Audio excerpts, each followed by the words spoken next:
Sonny, your ancestors not only owned slaves, there were merchants that had these Africans in chains at the bottom of ships. I guess it's a fact of life. No, Sonny, no. It's not a simple fact of life when you're a reparations activist. Sonny, it's not looking good. But I still believe in reparations, by the way. It's time to pay up. Sonny, it's time to pay up. Yeah. My friends, TV host and reparations activist Sonny Hostin went on this show called Finding Your Roots. She had a complete meltdown when she learned about her ancestry. Wow. I'm a little bit in shock. I just always thought of myself as Puerto Rican. I mean, Sonny, just look at yourself. I think you and I and everybody around here knows what's inside your DNA. ¡Viva España! ¡Viva el rey! Yeah. And then she went on this TV show called The View to talk about her results. The slave thing is a bummer. It's a bummer. This is what we'll look at together. Hats off to Henry Louis Gates Jr. With his show Finding Your Roots, he caused so many meltdowns in woke activists. Here, check out LeVar Burton finding out that he actually descends from a Confederate soldier. And ain't nothing you can do about it. What? Kunta got white ancestry. That's right. What? Yeah. Or in this one with Angela Davis. Your ancestors came on the Mayflower. No. You are descended No. from one of the 101 people who sailed on the Mayflower. He even said that his team has yet to find one African American with 100% African DNA. Perhaps it's a sign that people should start looking more into their family history. This video is sponsored by MyHeritage. I partnered with MyHeritage to build my family tree and know more about my ancestors. What struck me was how easy it was. All I did was input as many names that I could, and MyHeritage will piece together your family tree by looking through 19 billion historical records. On their website, you can also colorize, restore, and enhance old family pictures. You can even use their state-of-the-art deep nostalgia technology to animate these pictures. Thanks to MyHeritage, I managed to trace back my ancestors and my father's direct lineage 6 generations back, up until the early 1800s. On my family tree, I also noticed how my ancestors simply passed down the same exact names to their sons over and over for generations. Look at that tree, pretty packed, eh? I still have to do my mom's side. With the record detective feature, you can even find newspaper articles where your ancestors were featured in. It just makes studying your family history so vivid. That's how I learned that one of my ancestors at 18 years old apparently borrowed his boss's bicycle and just forgot to return it. Meanwhile, looking through archives and old newspaper articles, I found out that I descend from a renowned family of weavers that even built their own machines. Now, my dad's grandmother passed away before he was born. All he knows is that she was blonde and descended from someone famous, perhaps some nobility, not sure. I thought it was a fairy tale until I found her birth certificate. My dad and I were in shock because the birth certificate only had the mother's name, but there was no father to report. So the big mystery is over, and I learned all this thanks to MyHeritage. If you're interested in studying your family history, I think you'll love it the same way I did. Sign up for a 14-day free trial and enjoy all the amazing features MyHeritage has to offer. And we're back. Before I unleash, let's start with some quick historical context. Then we'll look at Sonny's meltdown on Finding Your Roots. 1815. Spain kicked out the French army, and European powers ultimately crushed Napoleon's empire. However, in the years Spain was busy fighting off the French invaders, its colonies in Latin America saw an opportunity to rebel and declare independence. At the same time, abolition of slavery movements were growing in Western countries, spearheaded by liberals in Britain. That's how in 1807, the slave trade in the British Empire was abolished. Now, this actually caused a massive economical crisis in Africa. Suddenly, there was an oversupply of slaves for purchase in African coastal slave trading regions. It's horrible because we're actually talking about humans being sold like cattle, but that was the reality at the time. In the end, African slave traders had no other choice but to offer massive discounts and lower their prices.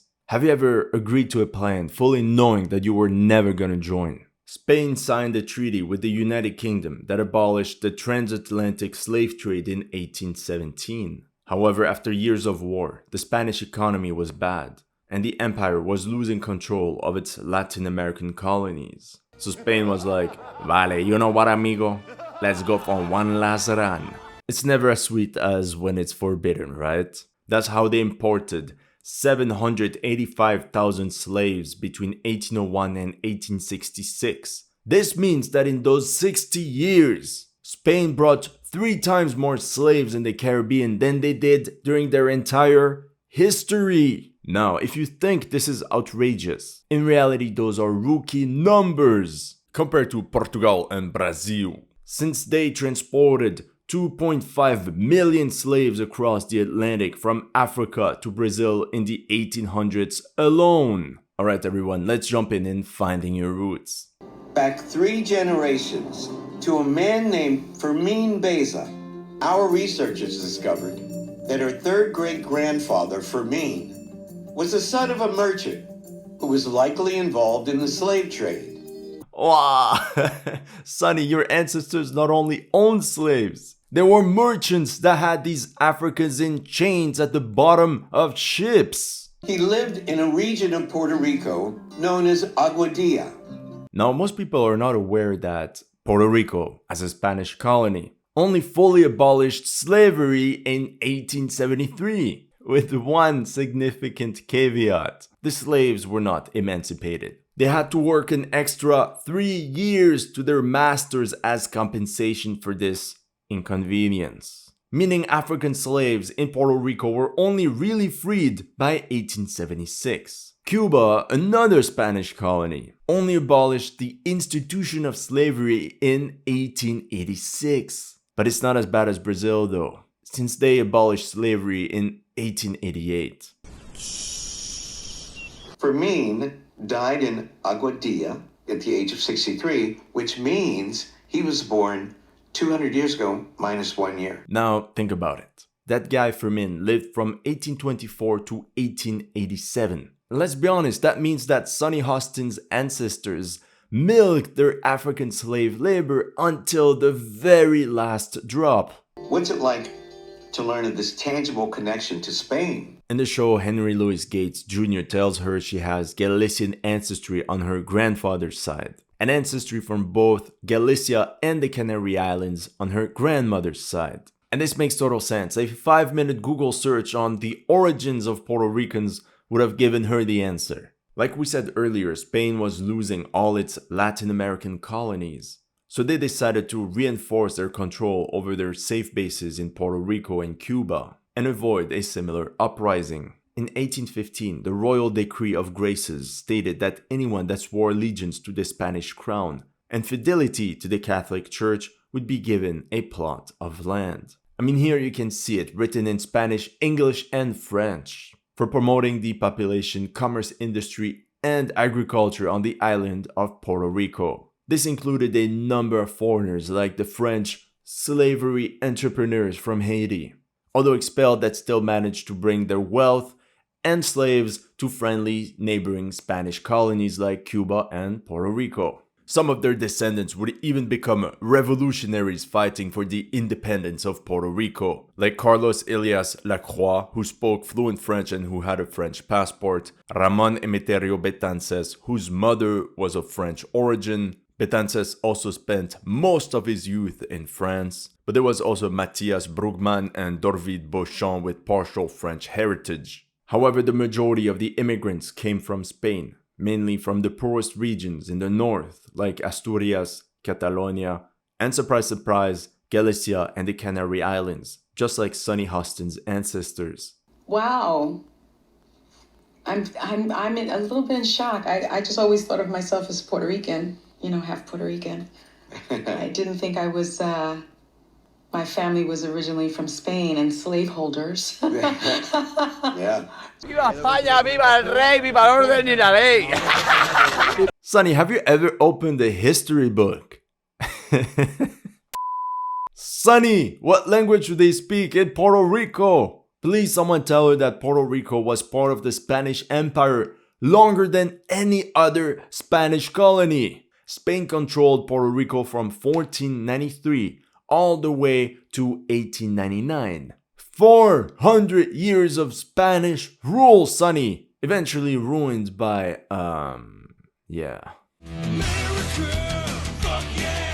When talking about the Caribbean, we always think of this influx of African slaves, but never of these waves of European immigrants. It is estimated that over the 19th century, an extra 450,000 European immigrants arrived in Puerto Rico. Can you imagine that? 500,000! Just think of the cultural impact they had on the island. That's how Puerto Rico grew from 155,000 inhabitants in 1800 to almost 1 million 100 years later.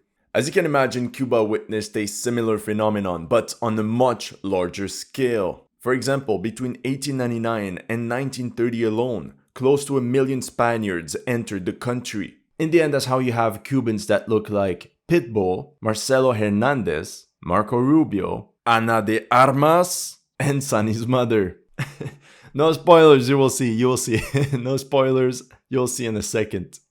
I guess it's a fact of life that this is how some people made their living, on the backs of others. No, Sonny, no. It's not a simple fact of life when you're a reparations activist. Didn't you press Bernie Sanders about reparations in the form of money? You literally demand random Americans pay reparations. Sonny, now's the time to stand by your demands. It's time to pay up. Sonny, it's time to pay up. Also check out what she said when Queen Elizabeth II passed away. Because if you really think about what the monarchy was built on, it was built on the backs of black and brown people. Sonny, just like your family's wealth. You know the movie Amistad with the slave rebellion on that Spanish ship? Well, the movie is inspired by your family's history. For all we know, the Amistad could have been one of the ships of your ancestor Fermin. We will be waiting for your generous donations. Almost a quarter of her admixture is from the Iberian Peninsula. Alright, 23% Iberian, but she definitely has more European ancestry. By the way, before I forget, Sonny's completely delusional when it comes to her ethnicity. She will claim her maternal grandfather was a Sephardic Jew, when she only has 1.1% Jewish DNA. However, she will never admit being a white girl when she has 37 to maybe 40% of her DNA tracing back directly to Europe. Just kind of surprised. What you got against Spain? Just the colonization of other people. Did you see how he mocked her? Because as a historian, Henry Louis Gates Jr. knows it's so ridiculous. Sonny, just accept it. You're a white girl. In the next US Census, you can check off Caucasian. Embrace the dark side of the Force. Now, my friends, let's check out how Sonny Hostin will rationalize all this with her friends on the TV show called The View. But what I found out was that my mother's family, while they are Puerto Rican, they actually originate from Spain. To be honest, I'm shocked that she's shocked. She's saisi, bro. It's like French Canadians being surprised that they have roots going back to France. But that's a weird trend in Latinos living in the United States that I've been seeing a lot. I think we all know the answer. It's purely the impact of woke ideology. How can we explain that in 2010, 75% of Puerto Ricans describe themselves as white, and 10 years later in 2020, it's only 17%? I wonder what happened in those years. Ladies and gentlemen, if you will, look right here. And the reason that they moved to Puerto Rico is because the slave trade had been sort of canceled in Spain and then Curacao, and then they moved all of their slaves to Puerto Rico. Wait, what? They didn't say that in Finding Your Roots. They literally moved the slaves from one island to another. Sonny, it's not looking good. The more you talk, the more you're in trouble.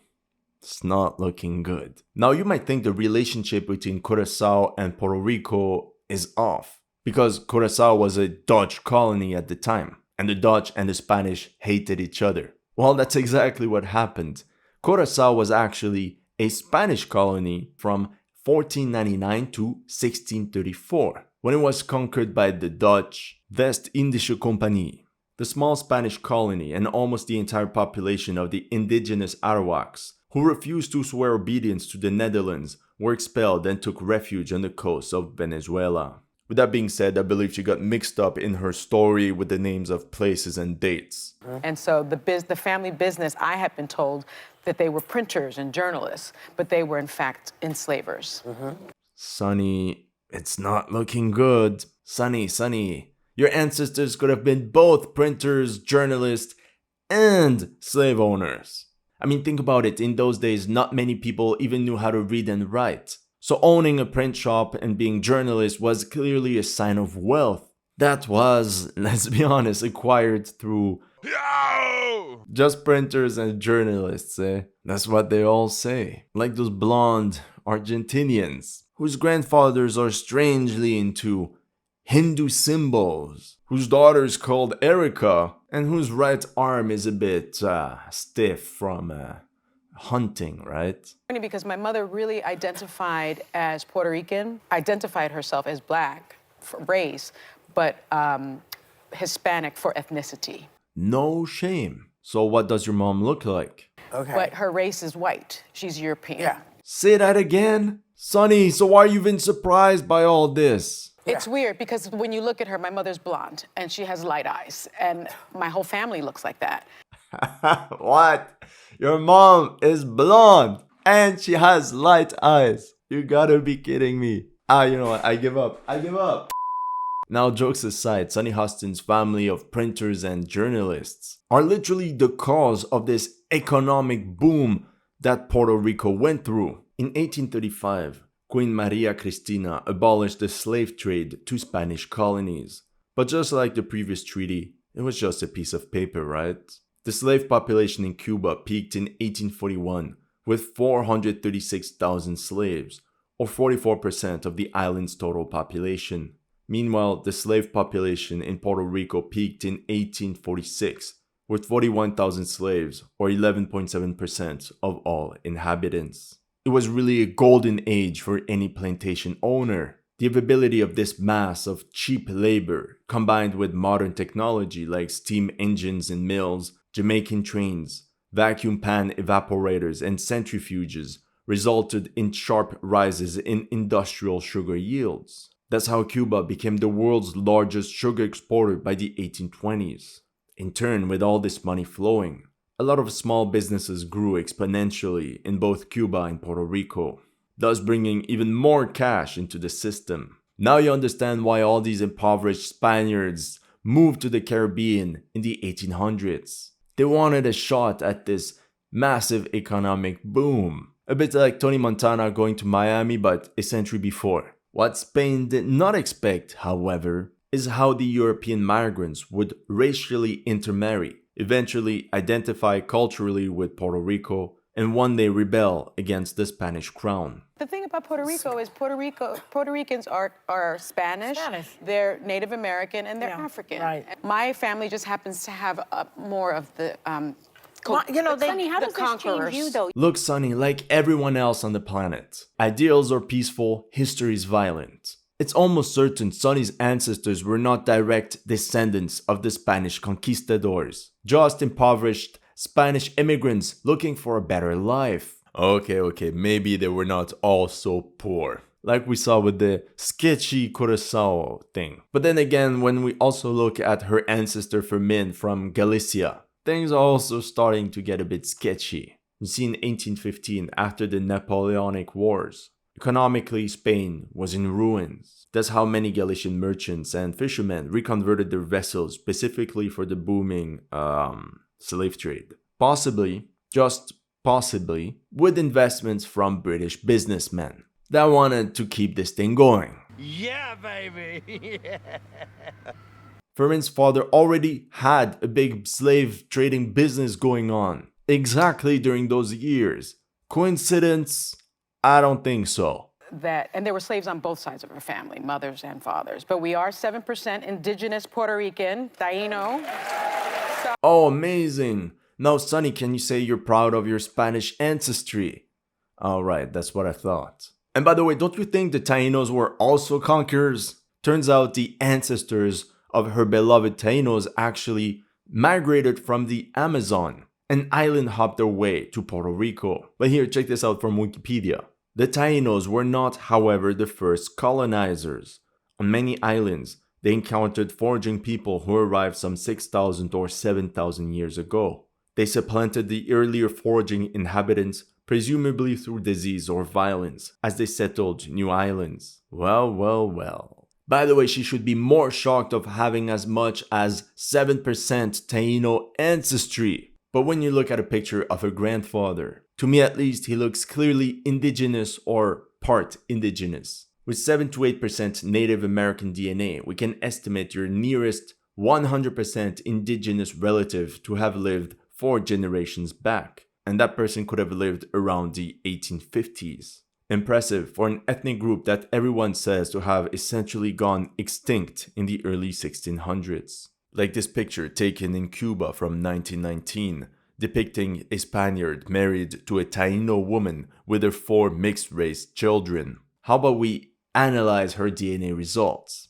We said 23% Iberian, so that means Spain and Portugal, no surprise. Native and Iberian ancestry would most likely come from her mom's side. Same thing for North African, because when the Spanish conquistadors took over the Canary Islands, eventually they mixed with the local Berber population. By the way, it's important to remember that the Canary Islands were actually Spain's first overseas colony. Fun fact, by 1862 in Cuba, Canary Islanders were numbered at 48,000 or 41% of the Spanish-born population. However, by the late 1800s, they were bypassed by Galicians. For example, between 1899 and 1910 alone, more than 84,000 Galicians immigrated from their homeland to Cuba. And this despite Cuba being an independent country. We can probably estimate a similar phenomenon with Puerto Rico. Ashkenazi Jewish 1.1% on her mom's side as well. We can even add that